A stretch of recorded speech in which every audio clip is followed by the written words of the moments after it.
Ta-da! Hi guys, I just thought I would do another one of my potentially infamous cheap and cheerful videos. As you saw from the entrance there, they are really cheap and cheerful.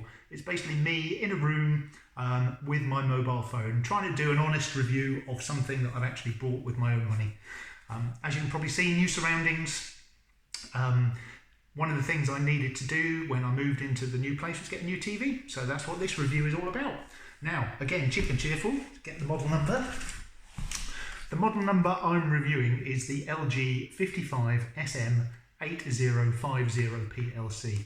I have no idea why they've given these long model numbers, I really don't.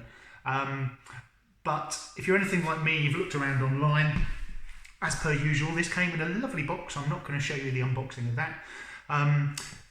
If, like me, you've looked online, you've tried to find reviews of these sort of things, because there's so many different model numbers, it's a bit of a nightmare, and trying to find a review is hard. So, as per usual, it's me reviewing it, giving you my initial thoughts.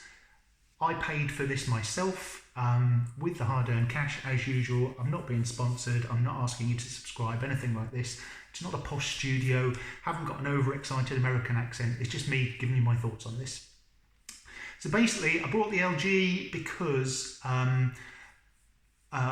they've got a great reputation for TVs, but also the place I've moved into, this big echoey space, it hasn't got a normal TV aerial, it's only got a satellite dish, and there was a FreeSat box in here.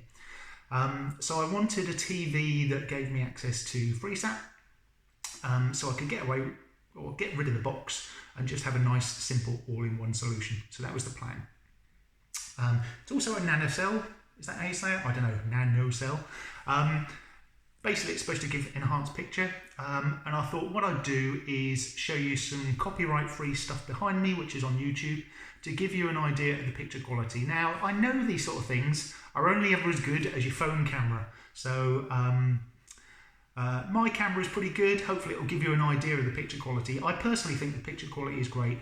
I'll talk as we go on. And again, here comes some more cheap and cheerful bits. Pick the phone up, bit of wobbly camera work. Okay, and there we go. Now, excuse the fingers getting in the way. One of the things I really like about the LG is the magic remote, which has got this little magic pointer thing, so you can move it around the screen. Makes it really easy. So anyway, here's the LG in action. Don't know if you can see that. Don't know if you can, but the picture quality, take my word for it, is absolutely superb.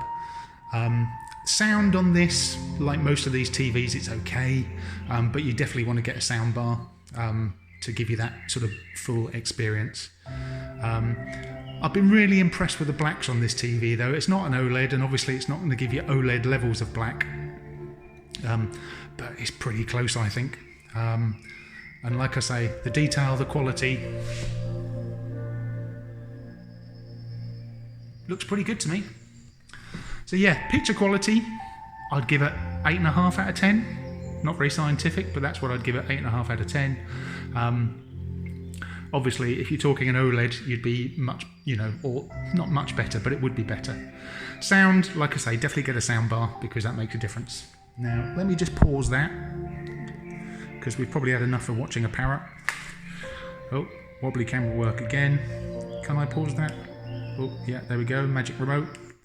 Lovely. It's got all the normal smart services, really easy to navigate. You've got Google Assistant for voice control. I think it does Amazon as well, but I use Google Assistant, so that works nicely. Now, one of the things that's not so good about this TV, if I show you around the back, see, look at this empty space. Look. So around the back of the TV, fairly basic. It only has 2 HDMI ports. So that may be a consideration for some people, but it's all fairly neat and tidy around the back, as you can see.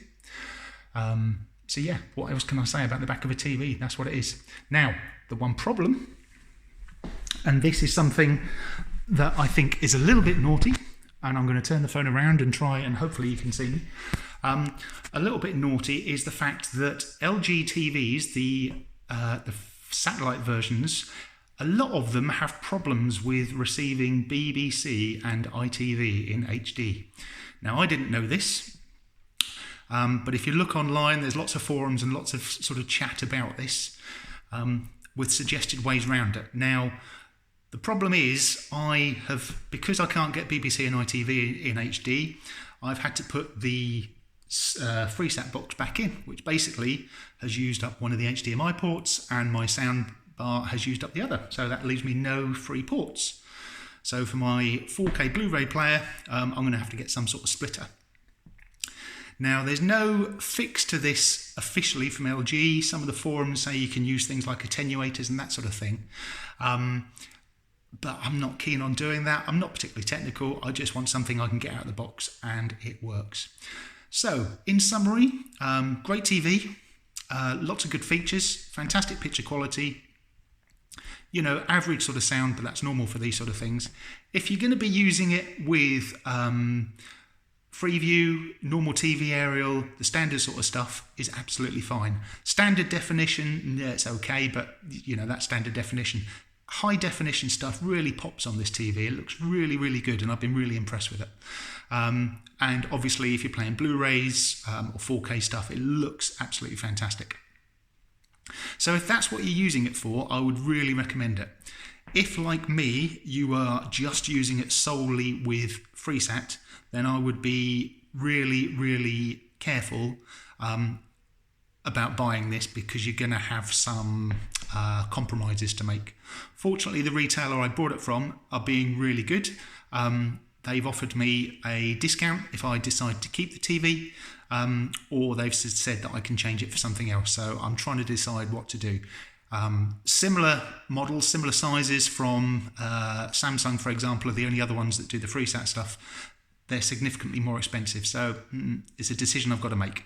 But anyway, hope you found this useful. If you were considering buying this, apologies again for the shoddy quality, the camera work. It's completely unscripted, and it's all done on my mobile. I'll turn the mobile around and press the stop button in a minute. Thanks for looking, and I hope you found it useful. Cheers.